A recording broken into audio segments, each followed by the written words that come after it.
ಜಿ5 ಇರುವಾಗ ನೀವು ನಿಮ್ಮ ನೆಚ್ಚಿನ ಶೋಗಳನ್ನ ಎಂದಿಗೂ ಮಿಸ್ ಮಾಡಿಕೊಳ್ಳುವುದಿಲ್ಲ. ಅದು ಸಂಪೂರ್ಣ ಉಚಿತವಾಗಿ. ಯಾಕದ ಅಲ್ಲ, ಯಾಕೆ ವಿಷಯ ಹೇಳಕ್ ಬಿಡದೆ ತಡೆದ್ಬಿಟ್ಟೆ? ಏನ್ ಮಾವ ನೀನು ಎಲ್ರಿಗೂ ವಿಷಯ ಹೇಳ್ತಿದ್ಯಲ್ಲ. ಅಲ್ಲ, ನಮ್ಮ ಮನೆಯವ್ರಿಗೆ ವಿಷಯ ಹೇಳಿದ್ರೆ ಅದ್ರಾಗೇನು ತಪ್ಪೈತೆ? ಈಗ ನೀನು ವಿಷಯನ ಎಲ್ರಿಗೂ ಹೇಳಿದ್ರೆ ಇಲ್ದೇ ಇರೋ ಸಮಸ್ಯೆ ಕ್ರಿಯೇಟ್ ಆಗುತ್ತೆ. ಹೌದು ಮಾವ, ಈ ವಿಷಯ ಗೊತ್ತಾದ್ಮೇಲೆ ಅತ್ತೆ ಸುಮ್ಮನೆ ಇರ್ತಾರಾ? ಅವ್ವ ಏನ್ ಮಾಡ್ತಾಳೆ? ಇನ್ನೂ ಖುಷಿ ಪಡ್ತಾಳೆ. ಅದಕ್ಕೂ ಮೊದಲು ಸೀದಾ ಹೋಗಿ ಈ ವಿಷಯನ ಸ್ನೇಹನ ಹತ್ರ ಕೇಳ್ತಾರೆ. ಆಮೇಲೆ ಈ ವಿಷಯ ಊರಿಗೆಲ್ಲ ಗೊತ್ತಾಗುತ್ತೆ, ಸ್ನೇಹಂಗ್ ಮಾತ್ರ ಗೊತ್ತಿರಲ್ಲ. ಅತ್ತೆ ವಿಷಯನ ಏಕಾಏಕಿ ಸ್ನೇಹನ ಹತ್ರ ಕೇಳೋದ್ರಿಂದ ಅವಳು ಶಾಕ್ ಆದ್ರೆ ಆಮೇಲೆ ತೊಂದರೆ ಆಗೋದು ನೀನ್ ಹೆಂಡತಿ ಹೃದಯಕ್ಕೆ ತಾನೆ.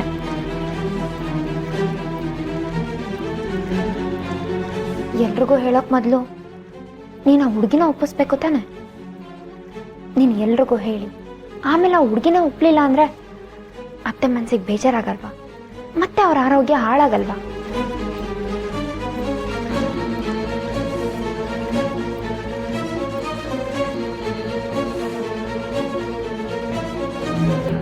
ಹೌದು ರಾಧಾ, ನೀನು ಹೇಳ್ತಿರೋದು ಸರಿಯಾಗಿ ಐತೆ.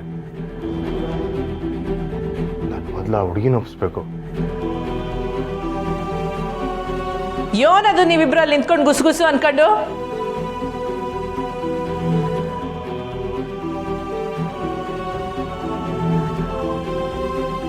ಅತ್ತೆ, ಅದು ನನ್ನ ಮಾವ ಸೀಕ್ರೆಟು. ಟೈಮ್ ಬಂದಾಗ ಮಾವನ ನಿಮ್ಗೆಲ್ರಿಗೂ ಹೇಳ್ತಾನೆ ಅಲ್ವಾ ಮಾವ? ಹಾ, ಹೌದೌದು. ಅವ ಇದು ಸೀಕ್ರೆಟ್ ವಿಷಯ, ನಾನು ನಿಮಗೆ ಆಮೇಲೆ ಕೇಳ್ತೀನಿ. ಇದೆಯೋ ಅಲ್ಲ, ಅದೇನೋ ಇಸಿಯ ಹೇಳ್ಬೇಕು ಅಂತ ಬಂದವನು ಈಗ ಹಿಂಗೆ ಹೇಳ್ತಿದ್ಯಾ? ಅದೇನು ಅಂತ ಹೇಳು. ಈಗಲೇ ಹೇಳೋಕ್ಕಾಗಲ್ಲ, ಅದುವೇ ಸರ್ಪ್ರೈಸ್.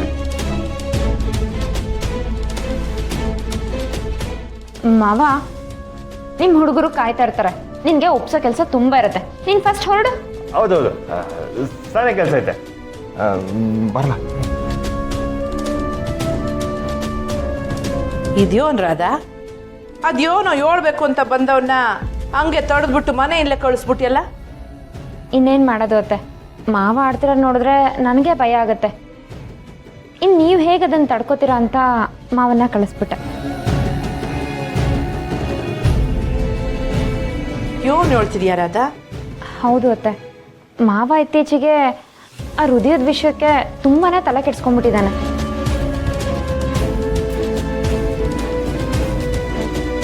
ರಾಧಾ, ಅಣ್ಣಯ್ಯ ಇನ್ನೂ ಆ ಗುಂಗಿಂದ ಹೊರಗಡೆ ಬಂದಿಲ್ವಾ? ಇಲ್ಲ ವಸು, ಹಾದಿ ಬೀದಿಲೆಲ್ಲ ದೇವಸ್ಥಾನಗಳಲ್ಲೆಲ್ಲ ಹೋಗ್ಬಿಟ್ಟು ನಮ್ಮ ಹೃದಯ ಹಾಕೊಂಡಿರೋರು ಈ ಹುಡುಗಿ ಇರ್ಬೋದಾ ಆ ಹುಡುಗಿ ಇರ್ಬೋದಾ ಅಂತ ಹುಡ್ಕಕ್ಕೆ ಶುರು ಮಾಡ್ಬಿಟ್ಟಿದ್ದಾನೆ. ನನ್ನ ದೊರೆಗೆ ಏನಾಗಿದೆ? ಮಾವ ಹೀಗಾದ್ರಲ್ಲ ಅನ್ನೋ ಭಯ ಅಲ್ಲ ಮಾವಯ್ಯ ನನಗೆ. ಆದ್ರೆ ಈ ಮಾವನ ಉದ್ದೇಶನ ಯಾರಾದ್ರೂ ದುರುಪಯೋಗ ಪಡಿಸ್ಕೋತಾರೇನೋ ಅನ್ನೋ ಭಯ ನನಗೆ. ನಾನ್ ಜೀವಂತ ಇರೋ ಗಂಟ ಅದಾಗಕ್ಕಿಲ್ಲ ಬಿಡು ರಾಧಾ. ನೀವೇ ಅಲ್ವಾ ಅತ್ತೆ ಆ ಹುಡುಗಿ ಸಿಕ್ಕಿದ್ರೆ ಮದ್ವೆ ಮಾಡ್ತೀನಿ ಅಂತ ಗಡುವು ಕೊಟ್ಟಿದ್ದು?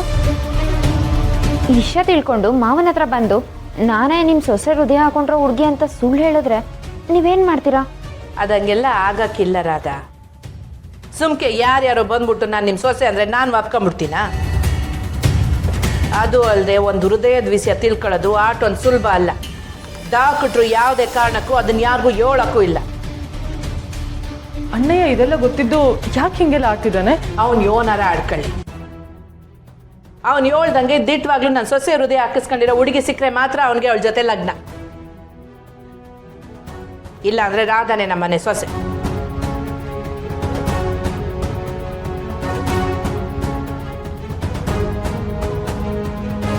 ನೋಡುಮ್ಮ, ಹೆಂಗಿದ್ರು 1 ತಿಂಗಳು ಗಡುವು ಕೊಟ್ಟಿವ್ನಲ್ಲ, ಅಷ್ಟರೊಳಗಡೆ ಅದೇನಾಯ್ತದೋ ಆಗಲಿ.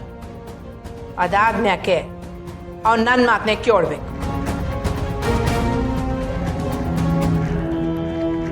ನಡ್ರಿ.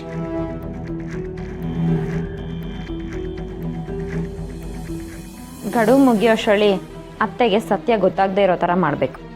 ನಾನೇ ಮನೆ ಸೊಸೆ ಆಗಬೇಕು.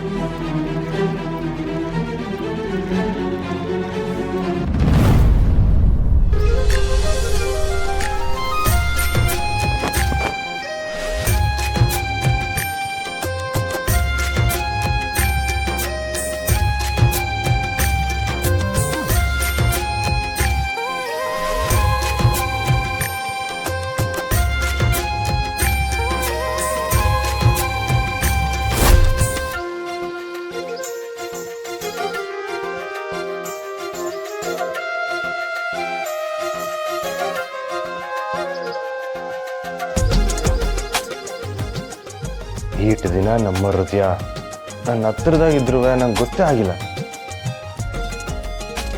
ಯಾಕೋ ನಮ್ಮ ಹೃದಯ ಬಡಿದಂಗೆ ಕೇಳಿಸ್ಕೋಬೇಕು ಅಂತ ತಾನೇ ಆಸೆ ಆಯ್ತೈತೆ. ಏನು ಮಾಡೋದು?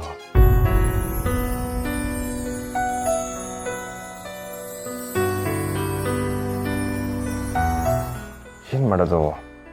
ಅಲ್ಲ, ಆ ಹುಡುಗಿ ಹತ್ರ ಹೆಂಗೆ ಕೇಳೋದು?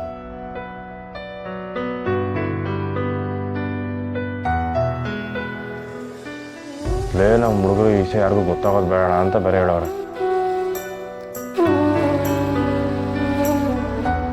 ನಾನಿವಾಗ ಆ ಹುಡುಗಿಗೆ ಫೋನ್ ಮಾಡಿದ್ರೆ ತಪ್ಪಾಗೋಯ್ತದೆ. ಬರೀ ಏನು ಮಾಡಲಿ?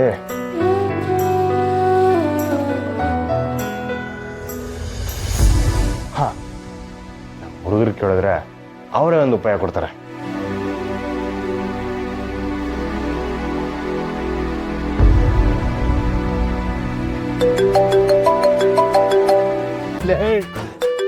ನೆನ್ನೆದವರ ಮನದಲ್ಲಿ ಅನ್ನಂಗೆ ನಮ್ಮ ಅಣ್ಣ ಫೋನ್ ಮಾಡ್ತವ್ರೆ ಕಂಡ್ರಲ್ಲ. ಅಣ್ಣ ನಿಂಗೆ 100 ವರ್ಷ ಆಯ್ಸ್ಕೊಳ್ಳೋಣ. ಕೊಳ್ಳಲಿ ನಿಮ್ಗೆ ಎಣ್ಣೆ ಜಾಸ್ತಿ ಆಗದೆ, ನಾನು ಮಾತಾಡ್ತೀನಿ. ಹಲೋ ಅಣ್ಣ, ಹೇಳೋಣ. ಲೈ, ಎಲ್ರೆಲ್ಲ ಇದ್ದೀರಾ? ಎಲ್ಲ ತೀರ್ಥ ಸೇವನೆ ಮಾಡ್ತಾ ಇದೀವಿ ಕಣ್ಣ. ಅಣ್ಣ ಅವ್ನಿಗೆ ಓಸಿ ಜಾಸ್ತಿ ಆಗದೆ, ಎಲ್ಲ ಇಲ್ಲೇ ಒಟ್ಟಿಗೆ ಇದೀವಿ ಅಣ್ಣ. ಲೈ, ನಂಗೊಂದು ಐಡಿಯಾ ಕೊಡ್ರಲ್ಲ. ಅಣ್ಣ ಹುಡುಗಿ ಯಾರು ಅಂತ ಗೊತ್ತಾಗಿದ್ದು ಆಯ್ತು, ಕಾಪಾಡೋದು ಆಗಿದೆ. ಇದೇನು ಐಡಿಯಾ ಕೊಡ್ಬೇಕಣ್ಣ? ಲೈ, ಹಂಗಲ್ಲ ಕಣ್ರ, ಅದು ನಮ್ಮವ್ರ ಹೃದಯ ಬಡಿದ ಕೇಳ್ಕೊಬೇಕು ಅಂತ ತಾನೇ ಆಸೆ ಆಯ್ತೈತೆ. ಅದಕ್ಕೊಂದು ಐಡಿಯಾ ಕೊಡ್ರಲ್ಲ. ಅದಕ್ಕೆ ಯಾಕಣ್ಣ ಇಷ್ಟೊಂದು ಫೀಲಿಂಗ್ ಮಾಡ್ಕತೀಯ? ನಾಳೆ ಆ ಹುಡುಗಿ ಮನೆಗೆ ಹೋಗಿ ಒಂದು ಆವಾಜ್ ಹಾಕಿದ್ರೆ ಅವಳಿಗೆ ಕೇಳಿಸ್ತಾಳೆ. ಲೈ ಗುಳ್ಳಿ, ಅವ್ನ ತಲೆ ಮೇಲೆ ಒಂದು ಹಾಕ್ಲ. ಇದನ್ನು ಬರೀ ಬರೋಣ, ಆವಾಜ್ ಹಾಕ್ದಕ್ಕೆ ಕೆಲಸ ಆಗೋದಕ್ಕೆ. ಲೈ, ಬೇರೆ ಏನೋ ಒಂದು ಒಳ್ಳೆ ಐಡಿಯಾ ಕೊಡ್ರಲ್ಲ.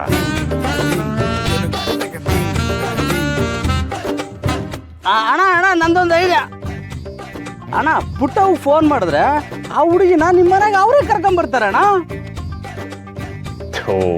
ಲವ್, ಇನ್ನ ಯಾರಿಗೋ ಈ ವಿಷಯ ಗೊತ್ತಿಲ್ಲ ಅಲ್ವೇಳ್ರಲ್ಲ. ZEE5 ಆಪ್ ಡೌನ್ಲೋಡ್ ಮಾಡಿ ಎಲ್ಲಾ ಸಂಚಿಕೆಗಳನ್ನು ಸಂಪೂರ್ಣ ಉಚಿತವಾಗಿ ನೋಡಿ.